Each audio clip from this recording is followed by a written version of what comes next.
கர்த்தருடைய நாமத்திற்கு மகிமை உண்டாகட்டும். நேற்று நாம் தியானித்த வண்ணமாக எவன் நன்மை செய்கிறானோ அவனுக்கு மகிமையும் கனமும் சமாதானமும் உண்டாவதாக என்று நாம் பார்த்தோம். இந்த வழியிலும் கூட அப்போஸ்தலனாகிய பவுல் பிலிமோனுக்கு எழுதிய நிருபம் 14ஆம் வசனம், ஆனாலும் நீ செய்யும் நன்மையை கட்டாயத்தினால் அல்ல, மனப்பூர்வமாய் செய்யத்தக்கதாக நான் உம்முடைய சம்மதி இல்லாமல் ஒன்றும் செய்ய எனக்கு மனதில்லை. இங்கே பவுல் சொல்லுகிறார், நாம் செய்கின்ற நன்மைகள் மனப்பூர்வமாய் செய்யும்படியாக கட்டாயத்தினால் அல்ல என்று சொல்லி பார்க்கிறோம். இயேசு கிறிஸ்துவுடைய ஒவ்வொரு காரியங்களும் மனப்பூர்வமாக இந்த உலகத்தில் நடந்ததாய் பார்க்கிறோம். அவர் சந்திக்கின்ற எல்லோரையும் அவர் நன்மை செய்யும் போது மனப்பூர்வமாக நன்மை செய்கிறவராக கட்டாயப்படுத்தியால், அதுபோல் நம் வாழ்க்கையில் கூட எதை செய்தாலும் நன்மை மனப்பூர்வமாய் செய்ய வேண்டும். நம் வாழ்விலே நாம் கட்டாயப்படுத்தி செய்யாதபடிக்கு அந்த நன்மைகளை மனப்பூர்வமாய் செய்ய வேண்டும். இங்கே அதற்குரிய சம்பவத்தை பார்ப்போம் சொன்னால், வசனத்தில் பார்க்கிற 17ஆம் வசனம், முன்னே அவன் உமக்கு பிரயோஜனம் இல்லாதவனாய் இருந்தான், இப்போது உமக்கு எனக்கும் பிரயோஜனம் உள்ளவன்.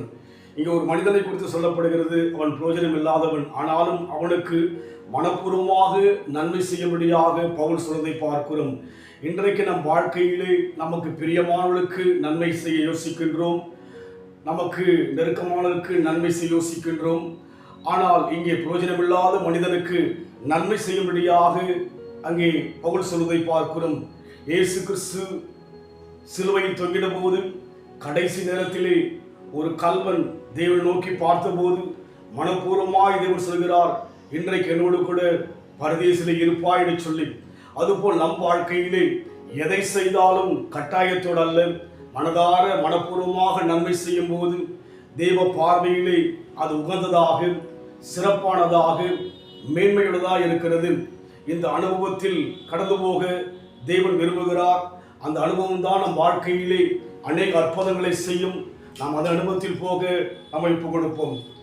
ஆட்கொண்டவர் நீரே என்றோ ஆண்டிடுவீர் என்னை என்றும், ஆட்கொண்டவர் நீரே என்றோ ஆண்டிடுவீர் என்னை என்றும், மன்னிக்கின்ற நல்லோ உன் பாதத்தில் வந்தடைந்தேன், மன்னிக்கின்ற என் நல்லோ உன் பாதத்தில் வந்தடைந்தேன், சித்தம் செய்ய என்னை கத்தம் செய்தேன், நித்தம் நித்தம் என்னை சுத்தமாக்கும், சித்தம் செய்ய என்னை கத்தம் செய்தேன், நித்தம் நித்தம் என்னை சுத்தமாக்கும்.